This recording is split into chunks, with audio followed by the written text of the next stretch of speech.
Welcome to EMIC Training, Growth with Creativity and Challenge. There's a comedian whose name is Jimmy Kimmel. Jimmy Kimmel's a very successful comedian. He's on television every single night of the week. And he was recently asked to host the White House Correspondents' Dinner, a very prestigious dinner at the White House with the President of the United States of America.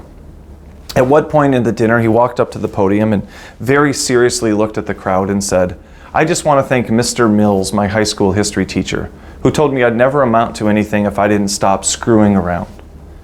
Mr. Mills," he said, "I'm about to high-five the President of the United States of America." And then he reached over and high-fived the President who was sitting right next to him. And then he came back to the podium and he said, "Take that, Mills." What he was trying to communicate was Mr. Mills told him that he'd never be successful if he didn't stop screwing around. And yet Jimmy Kimmel succeeded precisely because he kept screwing around. He got more silly, more ridiculous, more childish, more immature. As a comedian, he's silly. As a comedian, he's ridiculous. As a comedian, he now has gone professional. He's gone pro. He gets paid to do what Mr. Mills told him not to do.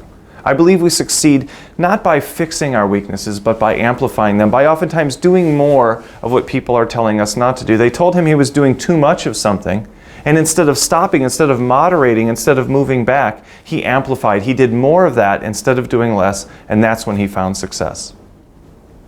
EMIC Training, Growth with Creativity and Challenge.